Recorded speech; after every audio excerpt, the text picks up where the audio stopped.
My sister publicly humiliated me at her wedding in front of 200 guests, and in that moment, I made a decision that would change our family forever.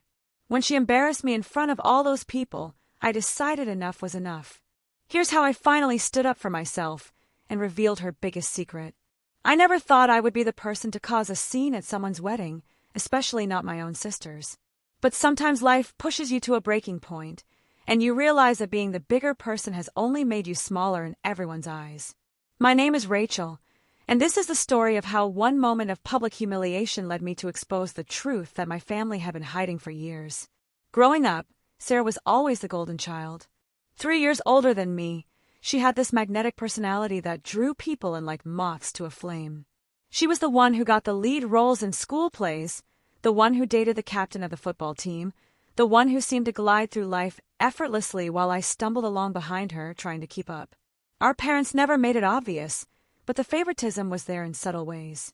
When Sarah wanted piano lessons, they found the money immediately. When I asked for art classes, suddenly the budget was tight. When Sarah got into college, they threw a celebration party.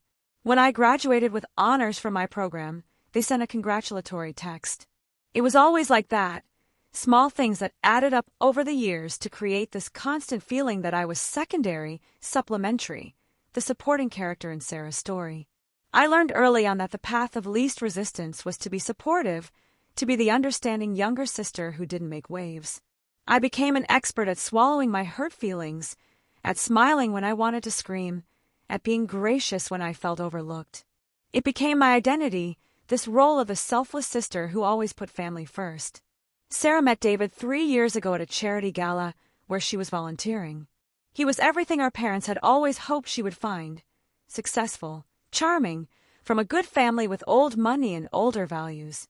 The engagement came after 8 months of dating, and suddenly our lives revolved around wedding planning. For 18 months, every family gathering became a wedding planning session. Every conversation somehow circled back to venues, flowers, dresses, and guest lists. I threw myself into helping because that's what I did. That night at Sarah's wedding changed everything, not just for me, but for everyone in our family. It forced us all to confront truths we had been avoiding for years, to examine relationships we had taken for granted, to decide what kind of people we wanted to be when the comfortable lies were stripped away. The lesson I learned isn't a simple one. It's not that revenge is always justified, or that public humiliation is an appropriate response to private hurt, or that family loyalty should never take precedence over personal dignity. The lesson is more complex and more difficult than that. The lesson is that love without respect isn't really love at all. That enabling someone's bad behavior isn't the same as supporting them. That sometimes the most loving thing you can do is refuse to participate in someone else's dysfunction, even when that refusal causes pain for everyone involved.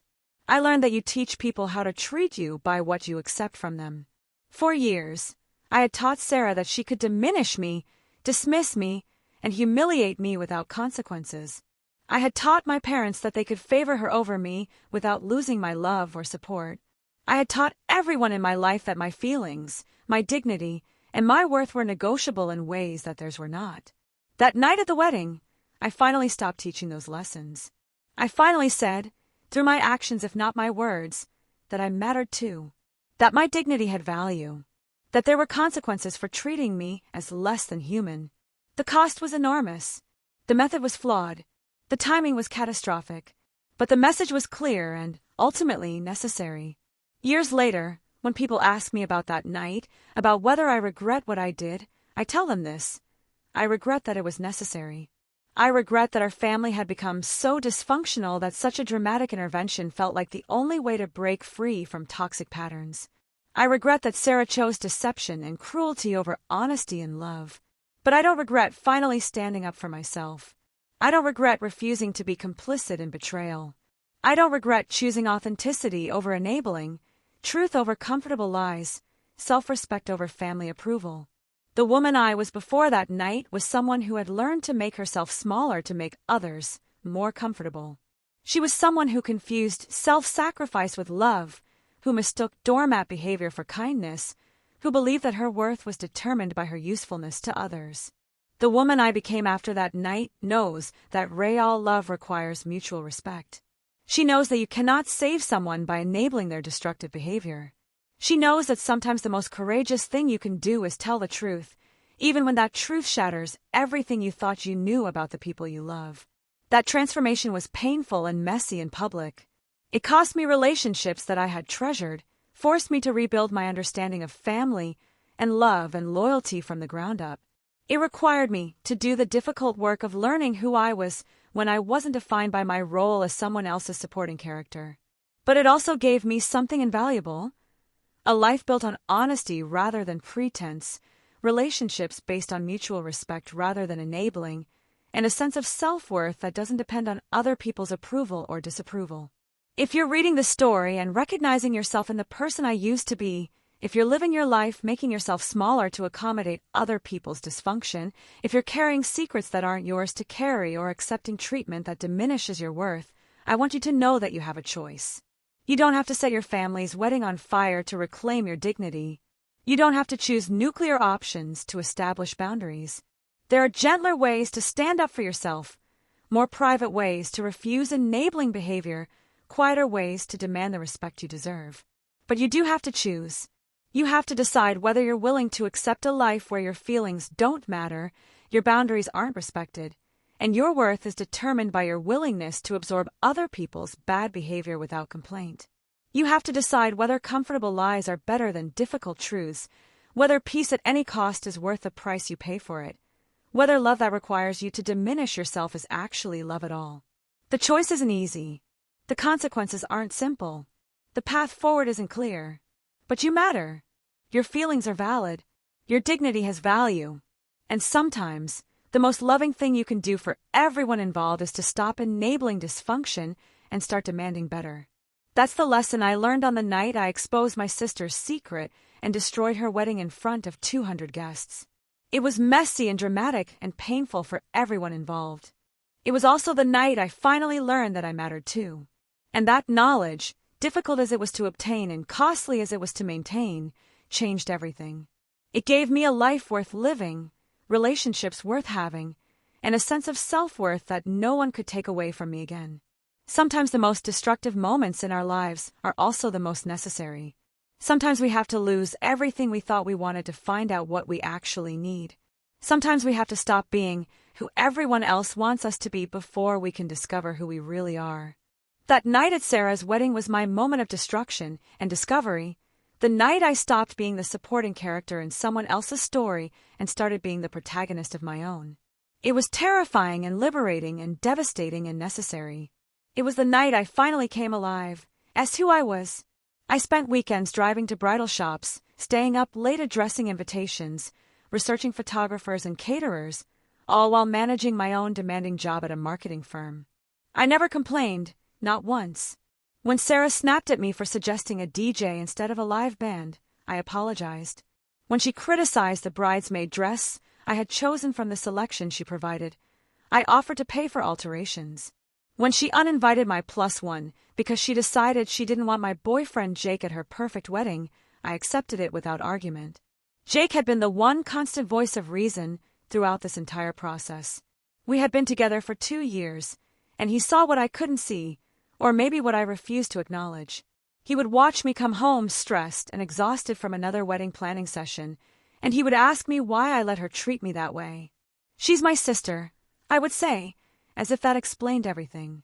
"But you're her sister too," he would reply. "When do you get to matter?" I thought he was being dramatic. I thought he just didn't understand family dynamics, coming from a smaller family where everyone seemed to get along perfectly. I thought I was being mature, taking the high road, being the better person. Looking back now, I realize I was just being a doormat. The wedding day arrived on a perfect Saturday in June. The ceremony was being held at a historic estate about an hour outside the city, the kind of place that charges more for one day than most people make in a month. Sarah had insisted on perfection, and our parents had somehow managed to make it happen, though I suspected they had gone into significant debt to pay for it all. I arrived early that morning to help with last-minute preparations. The bridal suite was chaos. Sarah in her elaborate gown, our mother fussing with her veil, the photographer capturing every moment, bridesmaids touching up makeup and adjusting accessories.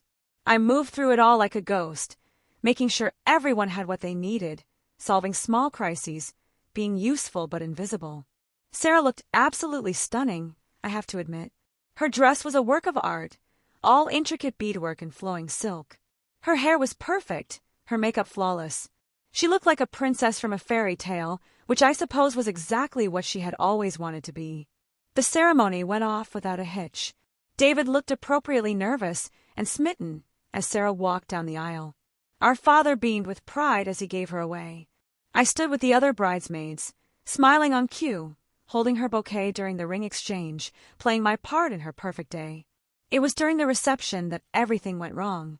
The cocktail hour had been elegant and smooth. Guests mingled on the terrace overlooking the gardens, sipping champagne and eating artfully arranged canapes.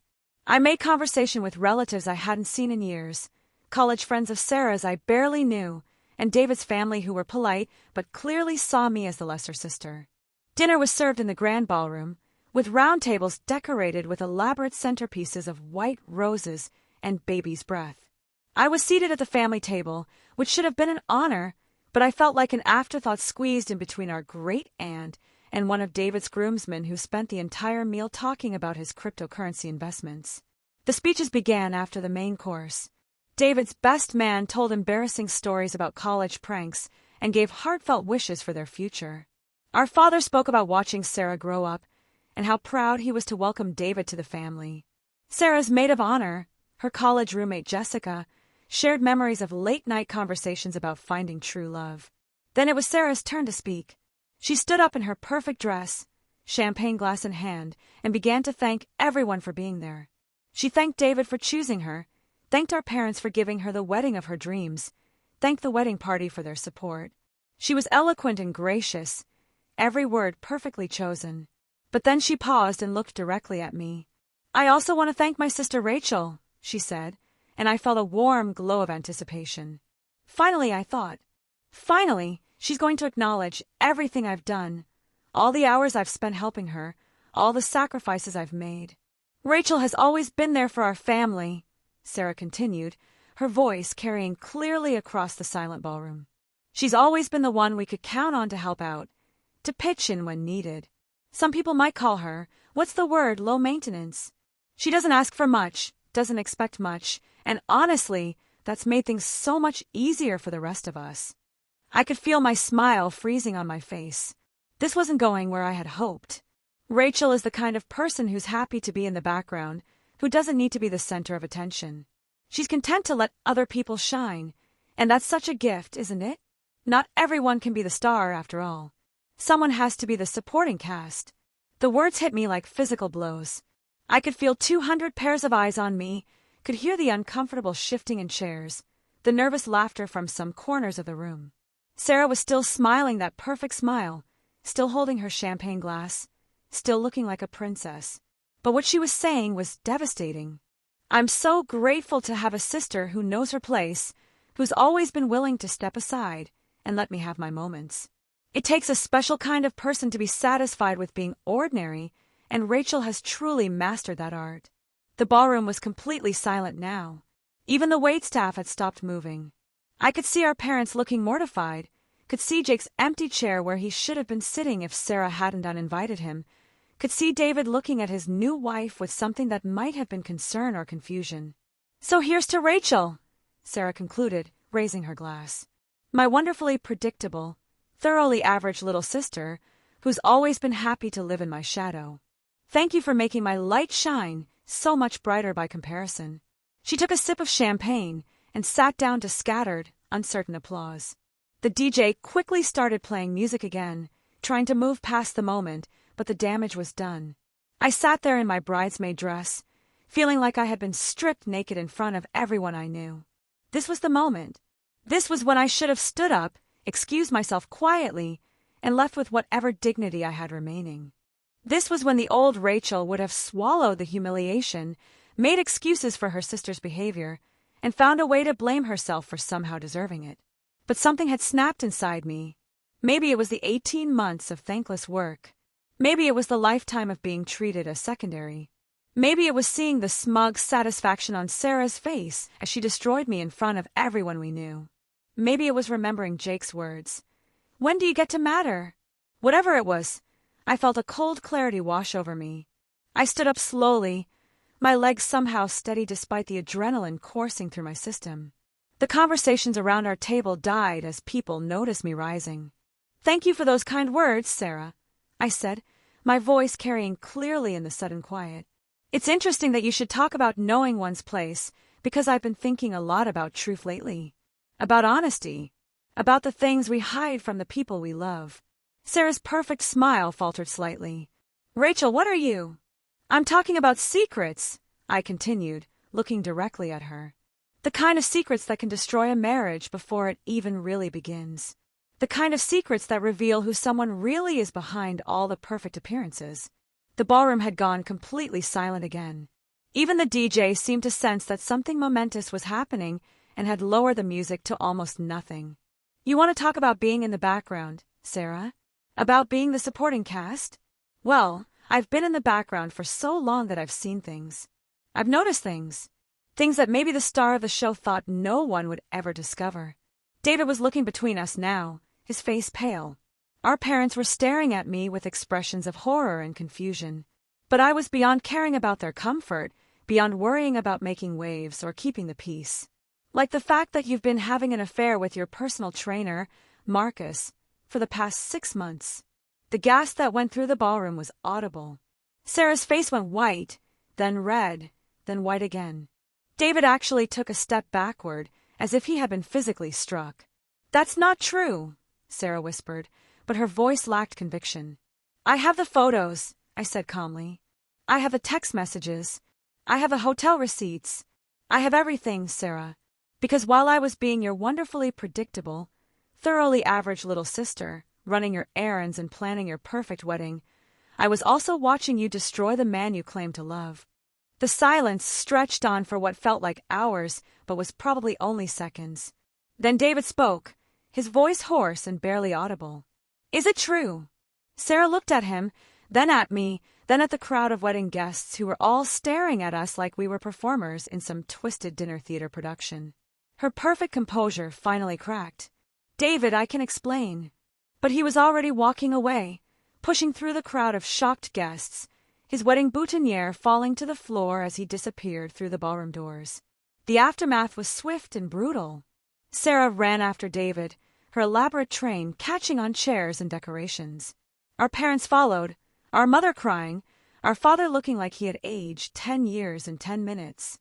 The wedding guests sat in stunned silence, then began talking in hushed, excited whispers, then gradually began gathering their things and leaving. I stood there in the middle of it all, still holding my position at the family table, watching Sarah's perfect wedding dissolve into chaos. And for the first time in my life, I felt like I could breathe. The thing about exposing someone's deepest secret in the most public way possible is that there's no taking it back. Once those words leave your mouth, once that truth is out in the world, everything changes forever. As I watched the elegant reception hall empty out and the staff begin cleaning up the remnants of what should have been Sarah's fairy tale wedding, I realized that I had just detonated a nuclear bomb in the middle of our family. But I couldn't bring myself to regret it. The days that followed were a blur of angry phone calls, tearful confrontations, and family members taking sides. Our parents were devastated, not just by Sarah's affair, but by the way it had all come out. They couldn't understand how I could have chosen such a moment, such a public venue, to reveal something so destructive. "You've ruined everything," our mother said to me during one particularly painful phone conversation. "Your sister's marriage is over before it even began. David won't even speak to her. The whole family is humiliated. How could you be so cruel?" It was the same old story, I realized. Sarah could cheat on her fiancé for months, could humiliate me in front of 200 people, could treat me like dirt for years, and somehow I was the villain for finally fighting back. I was the one who was cruel, who was destructive, who had ruined everything. But Jake saw it differently. When I finally called him that night and told him everything that had happened, he was quiet for a long moment. "I'm proud of you," he said finally. "Proud. Jake, I destroyed my sister's wedding. I humiliated her in front of everyone. I'm not sure proud is the right word. You stood up for yourself," he said firmly. "For the first time in your life, You refuse to be treated like you don't matter. Yes, it was dramatic. Yes, it was public. But she chose the venue when she decided to humiliate you in front of all those people. She opened that door. It took me weeks to fully process what had happened and why I had done what I did. The truth was complicated, layered with years of resentment and hurt that I had never allowed myself to acknowledge. Sarah's speech that night hadn't been the cause of my explosion. It had been the final straw that broke through decades of suppressed anger. I had discovered Sarah's affair completely by accident 3 months earlier. I had gone to her apartment to drop off some wedding favors she had asked me to pick up, and I had used the key she had given me since she wasn't answering her phone. I walked in to find her and Marcus, her personal trainer, in a passionate embrace on her living room couch. They were so absorbed in each other that they didn't even notice me at first. I stood there for several seconds, frozen in shock, watching my sister betray the man she claimed to love, the man she was planning to marry in just a few months. When they finally saw me, the scene that followed was ugly. Sarah didn't apologize or try to explain. Instead, she attacked me, telling me that I wouldn't understand because I had never experienced real passion, real desire, real love. She said David was safe and stable, but that Marcus made her feel alive in ways David never could. Then came the threats. If I told anyone, she would make my life miserable. She would tell our parents that I had always been jealous of her, that I had been trying to sabotage her wedding from the beginning. She would turn the family against me, make sure I was the outcast, the troublemaker, the jealous sister who couldn't stand to see her happy. And the terrible thing was I believed her. I believed she had that power over our family, over me. I believed that somehow, in the twisted logic of our family dynamics, her betrayal would become my fault if I exposed it. So I kept quiet. For 3 months, I watched her plan her wedding to David, watched her smile and act the part of the loving bride-to-be, watched her lie to everyone while I carried the burden of her secret. Every time I saw David, every time he asked me about wedding details or told me how excited he was to officially become part of our family, I felt sick with guilt and complicity. The photos and text messages I mentioned that night at the wedding were real. I had gathered them not because I was planning to expose her, but because some part of me knew I needed proof, needed evidence that what I had seen was real and not some nightmare I had imagined. I had screenshot the messages I had seen when she left her phone unlocked during one of our planning sessions. I had taken pictures with my phone when I saw them together again at a hotel downtown where I had followed her one afternoon when she claimed she was meeting with the wedding planner. I told myself I was gathering evidence to protect myself, to have proof if she ever tried to turn the family against me. I never intended to use it the way I did. But when Sarah stood up at her reception and destroyed me in front of everyone, something fundamental shifted inside me. All those months of carrying her secret, of protecting her from the consequences of her choices, of enabling her betrayal of a man who loved her and trusted her, suddenly felt like complicity rather than loyalty. In that moment, I realized that I had been living my entire life according to rules that only applied to me. I was expected to be understanding, forgiving, selfless, and supportive, while Sarah was allowed to be selfish, cruel, deceptive, and destructive. I was supposed to absorb her attacks and protect her secrets, while she felt free to humiliate me and diminish me whenever it served her purposes. The revelation was both liberating and terrifying. Sarah tried to contact me numerous times in the weeks following the wedding disaster. She left voicemails alternating between rage and pleading, sent text messages that ranged from threats to desperate apologies. She showed up at my apartment twice, once with our mother in tow, trying to force a reconciliation that I wasn't ready for and wasn't sure I ever would be. The family pressure was intense. Everyone wanted me to apologize, to take responsibility for the way I had handled things, to find a way to repair the damage I had caused. No one seemed particularly concerned with the damage Sarah had caused, not just to David, but to our entire family with her lies and deception. David, meanwhile, had completely disappeared from our lives. He had moved out of the apartment he and Sarah shared, canceled the honeymoon, and according to mutual friends, was considering relocating to another city entirely. Sarah's affair hadn't just ended their relationship, it had devastated him in a way that was painful to witness. I found myself wondering if I had done the right thing. Not in exposing the affair, which I still believed David had a right to know about, but in the way I had done it. The public humiliation, the dramatic timing, The nuclear option approach that had destroyed not just Sarah's marriage, but potentially our entire family dynamic. But then I would remember her speech, the casual cruelty with which she had dismissed and diminished me in front of everyone we knew, and my anger would return. She had made a choice that night to publicly humiliate me, and I had made a choice to publicly reveal her lies. The consequences were devastating, but they were consequences of her actions, not mine. The truth was that Sarah had been having her cake and eating it too for months. She had been enjoying the thrill of her affair while simultaneously planning a wedding to a man she was deceiving. She had been accepting congratulations and gifts and good wishes from family and friends while living a lie. She had been building her new life on a foundation of betrayal and deception. My moment of revenge hadn't created that betrayal, it had simply exposed it.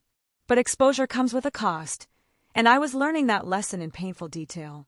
The family gatherings I had always attended became awkward affairs where I felt like a pariah. Relatives who had watched Sarah humiliate me at the wedding somehow seemed to forget that part of the story and only remembered that I had ruined her special day. The narrative that emerged was that I was the jealous sister who couldn't stand to see Sarah happy, who had destroyed her wedding out of spite and envy. It was a familiar story, one that fit the family mythology perfectly. Sarah was still the golden child, now transformed into the tragic victim of my jealousy and cruelty. I was still the supporting character, now cast as the villain in her story. The irony wasn't lost on me. 3 months after the wedding disaster, I was sitting in a coffee shop near my office when I saw David. He looked thinner, older, worn down by everything that had happened. When he saw me, he hesitated for a moment, then walked over to my table. "Rachel," he said simply. "David, how are you doing?" He sat down across from me, uninvited but not unwelcome. "I've been better. I've been thinking about what happened at the wedding. About what you said." I waited, not sure where this conversation was going. "I keep wondering if you knew before that night. About Sarah and him." I looked at this man who had been so excited to become part of our family, who had loved Sarah so completely and trustingly, and I made a decision to be honest. "Yes," I said quietly. "I found out 3 months before the wedding." He was quiet for a long moment, processing this information. "Why didn't you tell me then? Why wait until the wedding?" It was the question I had been asking myself every day since that night. "Because I was a coward," I said. "Because I was more afraid of Sarah's anger than I was concerned about your well-being. Because I had spent so many years prioritizing her happiness over everything else that it had become automatic." David nodded slowly. "She came to see me last week. She wanted to try to work things out, said it was just a mistake, that she loved me and wanted to make it right." "What did you tell her?" "I told her that the affair wasn't what ended our marriage. It was the lies. The months of looking me in the eye and planning our future while she was betraying everything we had built together. I could have forgiven the affair, maybe. I don't think I could ever forgive the deception." We sat in comfortable silence for a few minutes, 2 casualties of Sarah's choices trying to make sense of the wreckage. "I want you to know," David said finally, "that I don't blame you for what happened at the wedding. I'm grateful, actually. It saved me from years of living a lie, from building a life with someone who wasn't capable of honesty or faithfulness. It hurt, but it was better than the alternative." After he left, I sat in that coffee shop for a long time, thinking about choices and consequences, about truth and lies, about the difference between being supportive and being complicit. I realized that for most of my life, I had confused enabling with loving, had mistaken doormat behavior for kindness, had believed that putting others first meant putting myself last. I had been so afraid of conflict, so desperate to be seen as the good daughter, the good sister, the good person, that I had lost sight of what actually constituted goodness. Keeping Sarah's secret hadn't been kind or loyal, it had been an act of cowardice that enabled her to continue hurting someone who trusted her. My years of accepting her mistreatment hadn't made me noble, it had simply taught her that she could treat me badly without consequences. The wedding night disaster had been ugly and dramatic and painful for everyone involved. But it had also been honest in a way that our family hadn't experienced in years. It had stripped away the pretense and the careful appearances and revealed the truth underneath. Sarah was capable of cruelty and deception. Our parents played favorites and enabled bad behavior, and I had been complicit in maintaining a dynamic that diminished me and hurt others. The question now was what to do with that knowledge. The answer came gradually, over months of therapy sessions and difficult conversations with Jake and long nights of soul-searching. I realized that I had a choice to make about what kind of person I wanted to be, what kind of relationships I wanted to have, what kind of life I wanted to build. I could go back to the old patterns, apologize for standing up for myself, make peace at any cost, and return to my role as the selfless sister who absorbed everyone else's problems. It would be easier in some ways, more comfortable for everyone else, and it would restore the family equilibrium that my actions had disrupted. Or I could use this moment as a catalyst for real change, for building relationships based on honesty and mutual respect rather than enabling and resentment. It would be harder, messier, and it would require everyone else to change too, which they might not be willing to do. I chose the harder path. 6 months after the wedding, I wrote Sarah a letter. Not an apology, but an attempt at honest communication about our relationship and the patterns that had led us to that devastating moment. I acknowledged that my method of revealing her affair had been hurtful and dramatic, but I also explained why I had felt driven to such an extreme response. I wrote about the years of feeling invisible, of being treated as less important, of having my contributions minimized and my worth questioned. I wrote about the impossible position she had put me in by making me complicit in her betrayal of David. I wrote about the speech she had given at her wedding and how it had felt to be publicly humiliated after months of selfless support. But I also wrote about love, about the sister I remembered from childhood who had taught me to ride a bike and helped me with my homework and defended me from playground bullies. I wrote about wanting a relationship based on honesty and equality rather than the toxic dynamic we had fallen into. Sarah never responded to the letter. Our parents eventually accepted that I wasn't going to apologize for exposing the affair, though they never stopped believing that I should have handled it differently. Family gatherings remained awkward, with everyone carefully avoiding the subject of the wedding disaster and Sarah's subsequent divorce proceedings. But something interesting happened as the months passed. Without the constant drama of managing Sarah's crises and absorbing her attacks, I found myself with emotional energy I hadn't had in years. I threw myself into my work and got a promotion. I deepened my relationship with Jake, and we began talking about a future together that wasn't overshadowed by family dysfunction. I made new friends, pursued interests I had neglected, and began to discover who I was when I wasn't defined by my role as Sarah's supporting cast. It wasn't easy. There were moments of doubt, times when I wondered if I had thrown away my family for the sake of my pride. There were nights when I missed the simplicity of the old dynamic, even as toxic as it had been. Change is painful, even when it's positive, and building a new sense of self after decades of living according to someone else's script is exhausting work. But there were also moments of unexpected joy. The first time I disagreed with someone without immediately apologizing. The first time I said no to a request without feeling guilty. The first time someone complimented me and I accepted it gracefully instead of deflecting or minimizing it. Jake and I got engaged on a quiet evening at home, no dramatic gestures or public announcements, just two people who had learned the value of honest communication and mutual respect deciding to build a life together. We planned a small wedding with close friends and the family members who could accept us as we were rather than who they wanted us to be. Sarah was not invited. It was a painful decision, but a necessary one. She had shown no willingness to acknowledge her role in our family's dysfunction or to work toward a healthier relationship. She had chosen to maintain her position as the victim in our story, and I had chosen to stop participating in that narrative.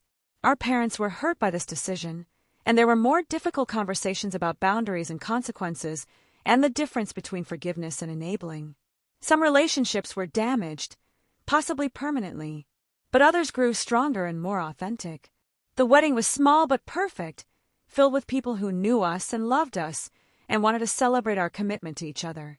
Jake's family welcomed me warmly, and I began to understand what healthy family dynamics looked like: supportive without being enabling, loving without being possessive, honest without being cruel.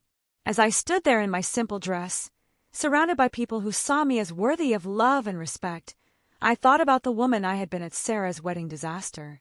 That woman had been so hungry for acknowledgement, so desperate to matter, so willing to accept crumbs of affection from people who should have been giving her full meals of love and support. This woman, The one I had become through months of difficult work and painful growth knew her worth. She had learned that love without respect isn't really love at all, that peace at any cost is just another form of war, and that sometimes the most loving thing you can do is refuse to enable someone's destructive behavior. Looking back now, more than a year after that catastrophic wedding night, I can see that moment differently than I did when it was happening. It wasn't just a moment of revenge or public humiliation or family destruction, though it was certainly all of those things. It was also a moment of truth, a catalyst for change, a breaking point that allowed something new to be built from the rubble of something that had been broken for a very long time. Sarah and I may never repair our relationship. The damage may be too extensive, the patterns too ingrained, the willingness to change too one-sided. That's a loss I've had to learn to live with, and some days it still hurts in ways I didn't expect. But I've also gained something invaluable, a sense of myself as someone who matters, whose feelings are valid, whose boundaries deserve respect. I've learned that it's possible to love someone and still refuse to accept unacceptable behavior from them. I've discovered that standing up for yourself doesn't make you selfish or cruel, it makes you human. The woman who exposed her sister's secret at that wedding was desperate and angry and tired of being invisible. The woman I am now is calmer, stronger, more secure in her worth. But I don't regret what that desperate woman did, because without her dramatic, messy, painful moment of truth, I might never have found the courage to become who I was meant to be. Sometimes the most destructive moments in our lives are also the most necessary. Sometimes we have to burn down the old structures before we can build something better in their place. Sometimes the cost of keeping the peace is higher than the cost of telling the truth, no matter how much that truth might hurt. I learned that you can't make someone love you the way you deserve to be loved by accepting less than you deserve. I learned that family isn't just about blood relationships. It's about the people who see your worth and celebrate it rather than diminishing it. I learned that apologizing for someone else's bad behavior doesn't make you noble, it makes you complicit. Most importantly, I learned that when someone shows you who they really are, you should believe them. Sarah showed me, over years of interactions, that she was someone who could be cruel, selfish, and dishonest. I had spent so much energy making excuses for her behavior, finding reasons why her actions weren't really her fault, hoping that if I just loved her enough and supported her enough, she would eventually become the sister I wanted her to be. That night at her wedding, when she stood up and publicly diminished me in front of everyone we knew, she showed me exactly who she was one more time. And finally, after decades of making excuses and accepting unacceptable behavior, I believed her. My response was dramatic and public and painful for everyone involved. But it was also honest, finally and completely honest, in a way our family hadn't experienced in years. It stripped away all the pretense and revealed the truth underneath, that our family dynamic was toxic, that Sarah's behavior was unacceptable, and that I was tired of being complicit in my own diminishment. The fallout was extensive and lasting. Some relationships were damaged beyond repair. Family gatherings became minefields of careful conversation and avoided topics. The easy camaraderie of shared delusions was replaced by the more difficult work of authentic relationship building. But authentic relationships, I discovered, are worth the effort. They're messier and more challenging than relationships built on enabling and pretense, but they're also more satisfying, more sustainable, and more likely to weather the inevitable storms that life brings.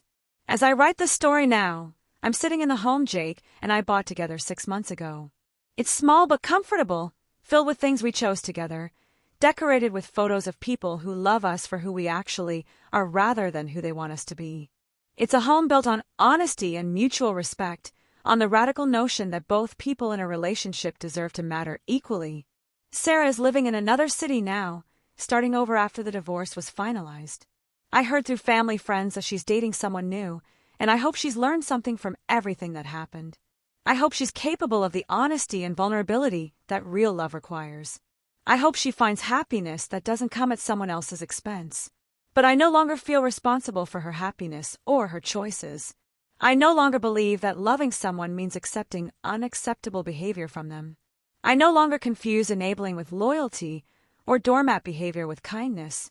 The cost of that night at Sarah's wedding was high, a destroyed family event, damaged relationships, months of painful confrontations and difficult conversations.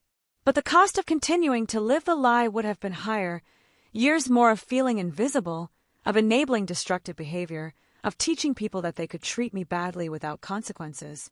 Sometimes the most loving thing you can do is refuse to participate in someone else's dysfunction. Sometimes family isn't about blood. It's about the people who see your worth and celebrate it. Sometimes peace at any cost is just another form of war, and the bravest thing you can do is tell the truth, even when that truth is devastating. Looking back, I don't regret what I did that night. I regret that it was necessary, that our family dynamics had become so toxic that such a dramatic intervention felt like the only way to break free. I regret that Sarah chose deception over honesty, cruelty over kindness, selfishness over love. I regret that it took me so long to realize that I deserved better. But I don't regret finally standing up for myself. I don't regret refusing to be complicit in betrayal.